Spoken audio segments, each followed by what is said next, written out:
Chris Level of Locked On Texas Tech, YouTube TV, ESPN. I missed my quad box. I did it. I caved. I pulled the Greg Sankey. I paid $65 for Hulu. It was an immediate I already hate it. It already sucks. The SEC, the ACC kind of crumbling before our eyes. You've talked about the firings, how the SEC continues to fire coaches. Schools cannot find their footing. Major powers like LSU the governor is trying to sew together the athletic department in Baton Rouge, and ESPN is being watched. Like Fox's Big Noon Kickoff probably had a record viewership this weekend because of ESPN's shortcomings and strong arm with YouTube TV. Does it feel like the power brokers, these big time, big names, big conferences, big people are starting to lose their footing, and we're seeing a league like the Big 12 on the spotlight 2 weeks in a row, a league like the Big 12 finally get its flowers? I really the media. I don't know how you want the media war or the rights fee war or however you want to phrase this. It makes me tired, man. I mean, I have YouTube TV. You wake up Friday morning and you're like, what the heck is going on? Like I'd seen all the ad, but usually they just get it figured out. Right. And if you're going to charge me a few more bucks, okay, so be it. I mean, this is what, I'm okay with that. But it just, the whole thing makes my head want to explode just because don't mess with my football, but they know this, they know this, and it's blame whoever you want, but ultimately it's people like you and I that lose. And I think YouTube TV is a great format. I love the way it's structured and all that stuff. And I like you, I didn't do the Hulu thing, but I did sign up for the ESPN app, which I'm sure that this is exactly what they wanted me to do. But I mean, right. I'm just not going to miss sports on TV. I'm just not going to do it. And I wanted access to that. And so I'm sure I'm playing right into their hands on what they wanted me to do, which is frustrating to me. But I feel like they got me because I really want to pay attention to all these things.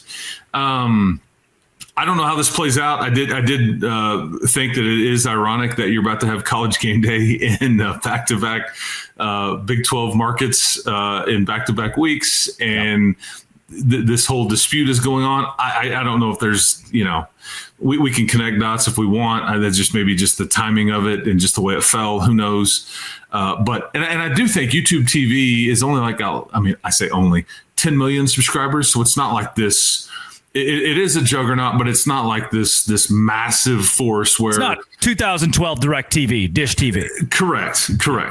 So I want to make sure that people know that too. But I do think, and because this BYU Texas Tech game is going to be on ABC, and that's also a part of this. It's not just ESPN; it's all the ABC, ESPN, and Disney channels. So anyway, I certainly hope they get this thing figured out before next week, just for everybody's sake and for ratings' sake and all that stuff, because that is what factors into some of this CFP stuff. It does.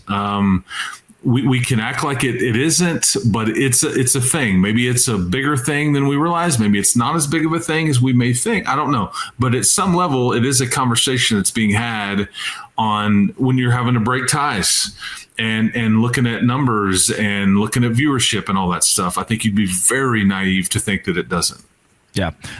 Funny to me, too, this just came out from Richard G. West, who says, and this is incredible, rumors in the Tennessee AD office of a potential Josh Heupel buyout. Everybody wants to fire their coach. It doesn't matter who you are. You lose a game, and it's fire the coach season. Kiffin is the answer for Tennessee, apparently. What's great is as we start to get the news like this out of the Southeastern Conference, Greg Sankey tweeting, just signed up for Hulu. Just this petty stuff where the SEC doesn't seem as strong 2 years without a national championship game, as strong as it did yesterday.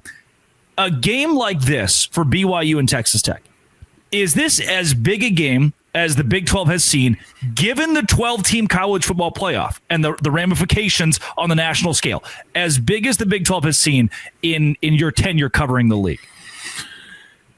I mean, well, I'd have to think about that. I'm sure I'm going to miss something, but in recent years, yeah, just because you really haven't been in a position to be more than a one bid league, and right now you kind of are because of what you've done and because of what else is happening around the country. And it's funny because I bet that I'd be willing to bet you that the Big Ten is going to really shake things up nationally when this first CFP ranking comes out, because they're going to be 1 or 2 in this deal. And it's going to be Indiana and Ohio State, and and that may drive Greg Sankey crazy. Yeah. But I don't think anybody could dispute that. But you're right. I think that the Big 12 could certainly take advantage of the situation. And, yes, Missouri, and yes, Bama, and yes, Georgia, and on and on. There's still plenty of contenders in that league, but the Big Ten's got some heavyweights that, to this point, they have been really good, and we'll see what the Big 12's best do this weekend. But I think at this point, I think you've been really good. And what I like too is that Utah checks this box too. I don't get caught up into some of the analytical stuff. It weights certain things more than others and all that stuff. But generally speaking, it's math. It's you can tweak the data to I think point to whatever kind of angle you want it to point to highlight what you're rooting for. But BYU, Texas Tech, and Utah analytically are all registering very good, no matter if you're looking at FPI or the SP plus stuff or PFF stuff or whatever you're looking at. And part of it is because what you're doing defensively, because there's a common theme there. But then 2, in a lot of these wins by these 3 teams, and I think this is why it likes Utah better than Texas Tech and BYU in some cases, which I think is crazy. It's because of how they're winning the games, by how the margin of victory. And these are not close games in some cases, which the Texas Tech Utah game was not close either. So I don't know, but I think a lot of the stuff that the CFP folks are looking at, maybe they're not looking at TV numbers as much as we think. Maybe they're looking at them more, but the analytics really point to these 3 teams, and maybe that's why you've got them on the power ranking like you do. But I just think that there's the 2 of them, and then Utah belong. And again, if we're going to keep them on the same tier, then why are we playing these games? Yeah. So anyway, that's my opinion. Well, and if you're a Texas Tech fan, if you're Drake Toll, you're the biggest Utah fan in the world the next few weeks. You want the Utes to be 10-2. You want the win against the number 10 team in the country, Utah, on the road. And BYU is the same. I think it's weird to say, but if you're a Utah fan, you're a massive BYU fan right now against Texas Tech. And if you're a BYU fan, you're a massive Utah fan, but it's because these 3 schools, contrary to last year, where you're looking around going, okay, who's good? That was the problem. This time last year is who in this league is good. This year we've cinched that up. We have three contenders. I was, personally, I was rooting like crazy for Utah to hammer Cincinnati, and they did just that. Yep. And why? Because some were saying, well, you want Cincinnati to win. Because I just don't know if I was a big believer in Cincinnati, but I'm sitting there coming at it from a Tech angle thinking that may be your best win. It looks even better now. Yeah. I mean, it just does. I mean, what they just did to Cincinnati, one of these other supposed contenders, and what you did, I mean, there's an 80-point difference there between the Utah-Cincinnati game and the Texas Tech-Utah game. So I was all about the Utes and the hand-painted helmets on the Saturday night for sure. Yeah, it's awesome. Can't wait for a week where the SEC again has fired a 4th of its coaches, and Clemson and Florida State have been relegated to the ACC network. This is a dream scenario, and yet the ACC and these 2 schools that are on the ACC network, they fought to have unequal revenue sharing, and the joke is on them. I mean, karma remains undefeated. You cannot script this any funnier or better for the other half of the ACC going, hey, man, we appreciate it. Yep. Boy, they picked a bad year to fall on their face. 11-1 BYU, 11-1 Texas Tech, 10-2 Utah. The Big 12 is looking at its best year, a banner year. Maybe, 3 teams in the college football playoff. You'll look at this and say it's the best year the Big 12 could have ever dreamt up. That's Chris Level of Locked On Texas Tech, at Chris Level at Locked On Tech. I don't think anybody's going to be clipping you and making fun of you this week. I don't. It's possible. It's happened before.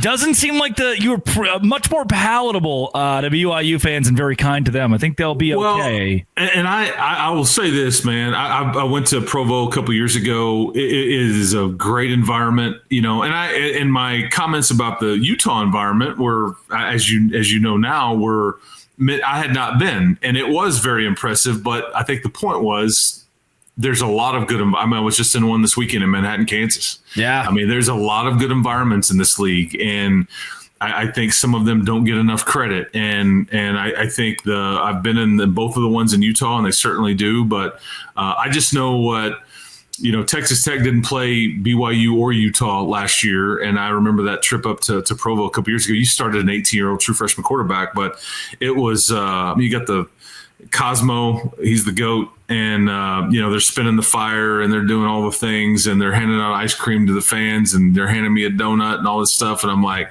yeah. And then they just kick your ass. And this is just kind of the way they roll, man. And I have much respect, but. And Level would say it. A 11 a.m. kickoff is closer to a neutral site game than a 7 p.m. It doesn't mean it's a neutral site, but it's closer to one than it would be at 7 p.m. Oh, this isn't what you want as a home team. No. This isn't what you want. Now, I mean, they're going to move the game day show into the stadium for the last hour or so. Pat Mahomes will be there as the guest picker. There's some rumors that Andy Reid, BYU guy, that he could be making the trip as well. It'll be a circus, but because people have also asked, hey, is the game day thing gonna cause a big distraction to your team? Well, the beauty of the 11 a.m. kickoff is that you don't really even know about it. It's not really even a thing. Whereas if it's going on campus and you got a night game and all that stuff, maybe I don't know. But I don't disagree.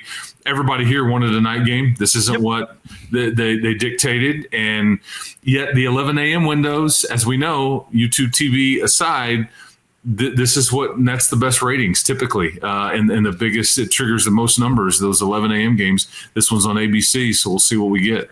Get ready to learn Big 12, buddy. At Chris Level on the X. If you hit subscribe, we get to keep our jobs. This has been, it always will be, Locked On. It's a crossover with Texas Tech and Dose Grande. This has been, it always will be, Locked On. Thanks for making it your first listen every single day. I don't know why I buried that. Dose Grande.